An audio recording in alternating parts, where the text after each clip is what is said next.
Gen Progni, nga dita 1 e protestës, gati 50 ditë sot, apo jo? 60. Po, 60 ditë, më falë. 60 ditë. Je dobësor apo më duket mua? 18 kg. Po, tani ti duhesh njerëzve i shëndetshëm. Unë jam, siç e kam thënë gjithmonë, jam kamarier i protestës, kështu që do kemi kohë të shnoshemi, njerëz paguajnë lek, dobësohen, ku ta gjetë dobësohen pa lek. Në fakt je bërë kryefjala e lajmeve, e ditës, e diskutimeve në lidhje me atë se çfarë ndodhi me ju. Vetëm një ditë më parë u bën edhe publike disa foto që ti kishe mundur të sigurosh me personin që desh të kryente me ty një akt që mund të ishte edhe fatal, pse jo. Kështu që çfarë po ndodh? Mund të na informosh pak në lidhje me këtë gjë? Ka të reja në lidhje me Jo, nuk ka të reja, të them drejtën se nuk përgjigjem as për rastin e mëparshëm që ishte përplasja me bodyguardin e Ulsimanjes. Pra unë i kam bërë kërkesë prokurorisë për të më dhënë informacion se çfarë po bëhet me hetimet e asaj gjëje. Nuk kam asnjë lloj përgjigje, pra edhe pse avokati ka tentuar disa herë dhe vazhdon në njëjta situatë, në njëjta skenë. Edhe me këtë rast që mundohen t'i fshin pamjet, t'i manipulojnë, kanë bërë presione në bizneset rreth e rrotën që mos dorëzojnë pamjet. E kuptoj shumë mirë situatën sepse jam i vetmi që i kam demaskuar këta policë civil që justifikohen me faktin që ne vim aty protestë për t'ju mbrojtur ju nga ndonjë incident, por realisht ata nuk janë për të mbrojtur ne. Ata janë aty për të bërë foto dhe për të intimiduar çdo njeri që merr pjesë në protestë. Kjo është edhe arsyeja pse unë i kam filmuar dhe i publikoj, sepse në ditët e parë të protestës ka pasur mbi 200 raste të ndalimeve të njerëzve që vinë protestë me justifikimin që është vjedhur një çantë, një telefon, një biçikletë. I kanë mbajtur me orë të tëra në komisariate dhe këto raste nuk bëheshin publike nga policia, sepse i përdornin për të intimiduar njerëzit që vinë protestë. Dhe kjo ka qenë arsyeja, biles ta them edhe arsyeën eksakte pse unë kam filluar ti fotografoj dhe filmoj. Kanë qenë 2 goca, njëra prej tyre ka qenë duke udhëtuar për në Shtetet e Bashkuara të Amerikës dhe një natë para udhëtimit ka qenë protestë. Është ndaluar nga policia me logjikën që është vjedhur një çantë në protestë. Është mbajtur për 4 orë në protestë, në komisariat, dhe kur ka thënë që kanë biletën për të udhëtuar drejt Amerikës, është lënë e lirë ajo, por është mbajtur shoqja e vet. Dhe kjo fati që ka qenë kushërir e një prej djemve që ne rrinim bashkë në protestë, që më është dhënë si informacion, dhe unë që atë ditë kam filluar të fotografoj çdo civil për t'i bërë publike këto raste dhe për të thënë që këta janë persona që përdoren nga policia e shtetit për t'intimiduar dhe friksuar protestuesit. Gend, ajo që ka ndodhur me ju dhe ajo që ju denonconi, në fakt nëse do të prishte dhe do të provojë, do ishte një gjë shumë e rëndë. Qoftë për uniformat blu, qoftë edhe për atë se çfarë po ndodh me protestën e flamingove, që keni dhënë shembullin më të mirë të mundshëm që kjo protestë nuk është ajo e paraardhësave tuaja. Kështu që sot, meqense është një ditë që ndan mesin e të tërës, e 100 ditëshit për cilën ju pretendoni që do të arrini protestën, keni një mesazh drejtuar jo vetëm njerëzve të cilët nuk janë bashkuar ende protestës, por edhe punonjësve të policisë, por mbasi edhe ti personit që ri këtu në këtë godinë. Me këtë nuk ka si mesazh të drejtën, sepse është gjua e tij, e dhunës, ajo që përkthehet edhe te këta individ që parsore kanë marrjen e lekëve në loto, parsore kanë mbledhjen e përqindjes në eskorta dhe parsore kanë marrjen e lekëve të call centerave. Dhe këta njerëz nuk janë më individ që punojnë në policinë e shtetit, këta janë krim i organizuar. Dhe mbaj mend një bisedë time që kam pasur me një senator amerikan në kohën që denoncoja akshin, që më tha në Shqipëri mafia është prokuroria dhe policia. Dhe sot po rezulton që është dhe shteti. Është fakt sepse ai individ ka nxjerrë një thik mes turmës që nuk lejohet me ligj, dhe kanë nxjerrë një cik në një vend ku po kalon dhe 2 civil, në 2 turistë. Në foton që unë kam nxjerrë sot, janë 2 turistë me çanta që po kalonin në mes të protestës, komplet paqësore, pra nëse do ishte e dhunshme turistët do kishin ikur me vrap, dhe kanë nxjerrë një cik me justifikimin vetëm se po më filmon unë po pi kafe. Dhe unë i kam thënë je në një vend publik dhe realisht mendova që po nxjerr një telefon nga xhepi, sepse gjithmonë kur filmoj civil, nxjerr një telefon dhe bën një filmim mbrapsht, domethënë që demek që edhe ne të kemi filmuar ty. Dhe atë moment e ka hapur, ka qenë një cik e hapshme, edhe ka tentuar me dorën e djathtë për të goditur. Pra nuk ka qenë një veprim për të më trembur mua, apo për të futur frikën, apo ka pas një qëllim eksakt, një person që është në borxhe në gjitha kazinotë e Tiranës, që mund të jetë futur me qëllim për ta bërë atë gjë, dhe kemi edhe një fakt tjetër që unë e kam zbuluar sot, që Taulan Balla ka postuar një video që thot Sorra, dhe në një nga sekuencat e videos është fiks momenti përpara se të ndodhë kjo ngjarje, ku një person nga Top Tani ka qenë duke më filmuar mua në të gjitha lëvizjet e mia. Mbajtur në kontroll po. Unë them që ka qenë një skenar për të thënë që protestuesit po zihen me njëri tjetrin. Ogend, thuhet që kryeministri shqiptar është përpjekur dhe ka qenë në tratativa për t'ju blerë disa prej jush me idenë për t'ju futur në qeveri. Sa qëndrojnë? Shiko, unë në 5 vite kam pasur shumë tentativa për të blerë, por nuk e kanë arritur dot, sepse realisht jam me shpirt e me zemër që fëmijët e mi të rriten në këtë vend dhe mos largohen nga ky vend. A ka pasur tentativa për të tjerë, nuk mund ta them se nuk kam fakte, po që ka tentativa çdo ditë ka.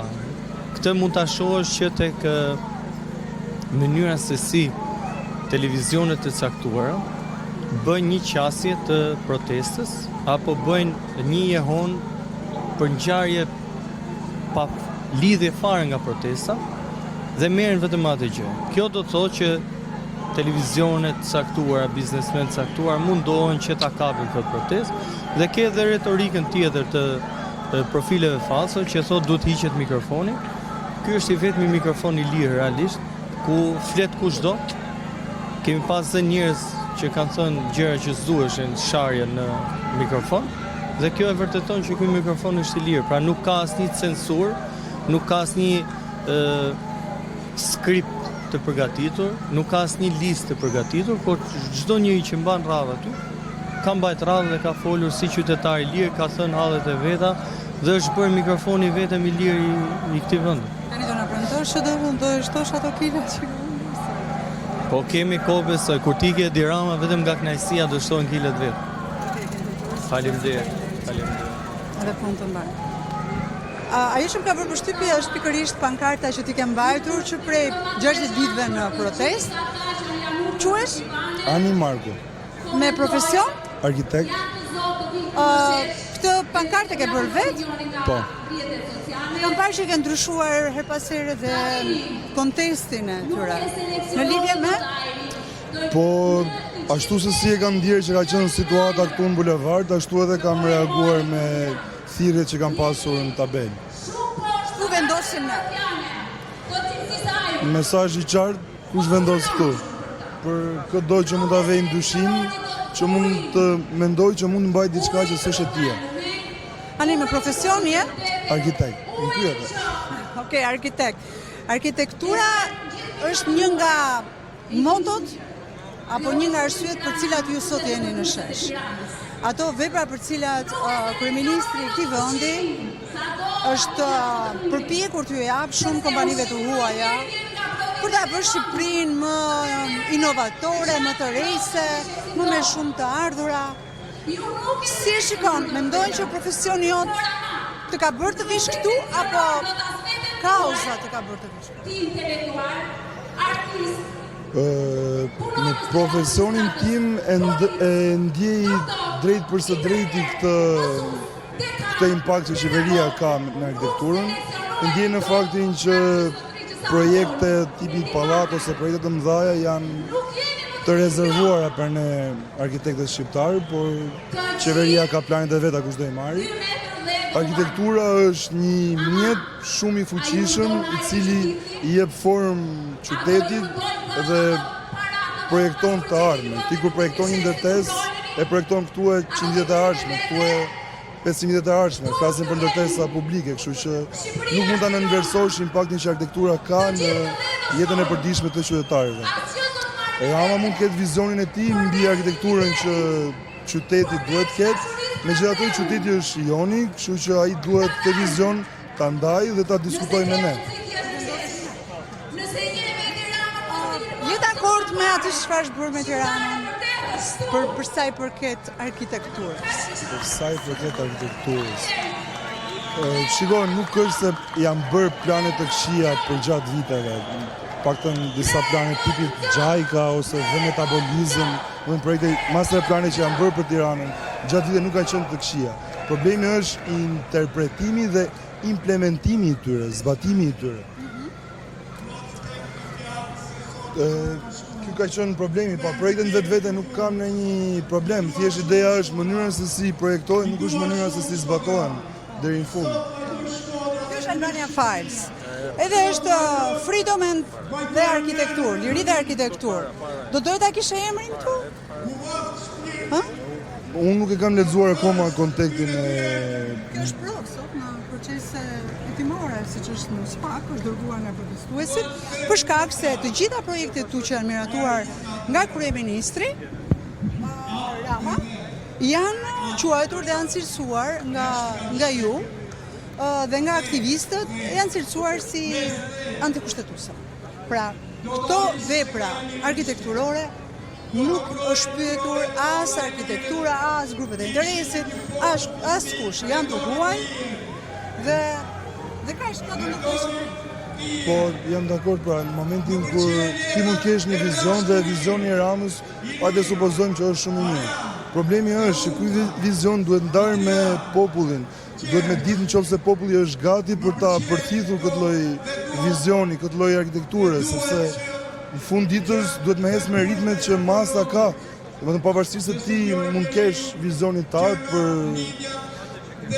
le të themi që është i mirë dhe është integrues për qytetin, por nëse njerëzit nuk janë gati për ta përthithur këtë lloj informacioni nuk është i duri, pavarësisht se mund të ketë qëllime shumë mira. Ke qenë këtu që në ditën 1? Ditën e dytë jemi sinqert. Okej, 59 ditë, megjithëse sot është dita 60. Do vazhdosh që derisa të arri dorëheqjen e Ramës. E prema. Shumë njerëz pyesin, nuk mundojnë çfarë bëhet me protestën, a do vazhdoj, është reduktuar në numër, a do jetë më e fortë në shtator. Çfarë mund të themi këtyre njerëzve që kanë këto pikë? Unë dua t'i them që gushti temi realist mund t'jetë muaj i vështirë, por njerëzit që janë këtu, edhe pse nuk e kanë një pankart në dorë, janë njerëz që vinë për ditë. Pavarësisht se ndoshta s'bjen ai në sy se ç'bie unë, po jo premtoj që janë njerëz që janë vendosur, janë këmbgulës dhe nuk kthehen pas, sepse nuk kanë ku kthehen pas. Do jetë shtatori i freskët i Shtatori, tetori, po, presim rezistencë shumë me prezencë shumë herë më të lartë, duke qenë se do na bashkohen studentët, ata që tashmë po punojnë kamariere nëpër plazhe, pavarësisht se kanë mbaruar studime, kështu që këta njerëz duhet të vinë dhe t'i bashkohen rezistencës. Më duket pyetje retorike të them do qëndrosh deri në fund sepse ma dhe përgjigjen, por për sa kohë ti thua këtu vendosim ne, do të thotë që ti do të jesh deri në fund. Deri në fund, ju premtoj. Më ka ndodhur shpesh që kur marr intervista këtu nga ju, secili prej tyre më thotë unë do jem protestuesi i fundit që do ikë nga sheshi. Me sa duket, këmbgulja është në masë, nuk është thjesht në nivel individi, po është në nivel mase, kështu që ky është lajm shumë i mirë. Domethënë, nëse të gjithë thonë këtë fjali unë do jemi i fundit, s'largohet njëri nga sheshi i bie, kështu që si është një ditë e jotja? Ma trego pak me shumë shkurt. Shumë shkurt. Si organizohesh? A ke kohë për gjërat e tua? Po, e gjej kohën, domethënë nuk Punën tënde? po themi palesën e bëj këtu në protest, kështu që këtë gjë e kam zgjidhur. Zgjohem si të gjithë, bëj ato punët e mia që mund të kenë punë të zyrës, që mund të kenë një takim, kaloj kohë me familjen dhe i bashkohem protestës. pasditja është vetëm e sheshtë. Është e Shqipërisë. Okej, unë të uroj suksese, edhe do jemi këtu bashkë, besoj se edhe unë do jem bashkë me juve, derisa ju të rezistoni, do rezistoj dhe unë. Fundit, ky është misioni jonë, edhe një gjë të fundit. Ke menduar ti kesh në Shqipëria? Ose kur mund të ndodhë që ti kesh në Shqipëria? Kur do ndodhë? Unë do i nga Shqipëria sepse Shqipëria do bëhet kështu si e duam ne. Një lash ordene, nuk u bëku. Nuk ka ndodhur kurrë që ju në historinë e Shqipërisë ka ndodhur që shqiptarët të kërkojnë të tregojnë këtë lloj këmbgulje për 60 ditë. Pra në historinë tonë kjo gjë po ndodh për herë të parë. Kështu që ky lloj fakti duhet na japi besimin dhe frymëzimin që kësaj radhe gjëra do bëhen ndryshe. Sepse ne asnjëherë nuk kemi këmbgulur. Madje në historinë po themi botërore të një populli nuk është treguar kjo lloj këmbgulje për ditë me këtë lloj qetësie, me këtë lloj dëshire për të qenë në shërbim njëri tjetrit, jo për me shkatërruar qytetin tonë. Kështu që ky lloj shqiptari që ne kemi njohur këto e 60 ditë, është shqiptari që do e ndryshojë dhe do sjellë një strukturë të re të këtij sistemi. Shpresojmë që kjo gjë të bëhet e mundur dhe është e sigurt që ne jemi populli që jo më kot kemi mbushur dhe mediat e huaja me lajme për shkak të mënyrës si është protestuar, mesazhet që përcjell te kauza, e cila nisi mjedisore, po tashmë është thjesht politike dhe shumë njerëzore. Tash është me venos drejtësi për mënyrën se si jetojmë për dëshmërinë. Nuk e meritojmë që kur Rama thotë, po prit ti se dhe unë do bëj dhe këto pika, ideja është që ne jemi gati për me hecë çik më shpejt se ritme që Rama ka për ne. Kështu që Rama nëse nuk na i ndjek dot ritmen, nëse mendon që ne po kërkojmë shumë, të hapi rrugën dhe të shikojë se si ne e bëjmë vetë mënyrën se si ne duam të jetojmë. Kështu që suksese, atë lodh në marshim? Jam mësuar tani, më shbo proces. Është vërtet që në marshim njerëzit mblidhen më shumë? Është vërtet, domethënë rreth orës 9 është prezenca që është, po themi, është turma që është stabilizuar, në sensi që ata njerëz që vinë për ditë deri në orën 9 është plotësuar bulevardi. Okej, falenderoj shumë. Në fakt njerëz, miq, kolegë, protestues, qytetarë të ndryshëm, ky nuk është thjesht një libër. Ky është një provë e cila është në duart e prokurorëve të SPAK-ut. Se çfarë do të bëjë prokuroria e posaçme në lidhje me një provë e cila është evidente dhe nuk ka lloj kontestimi për këtë gjë, i kanë këtu të gjitha. Të shohin sa të drejta janë këto prona publike të shqitura në arkitekturat e huaja për të parë nëse vërtet Shqipëria është e shqiptarëve apo është e huaj. Faleminderit. Punë të mbar.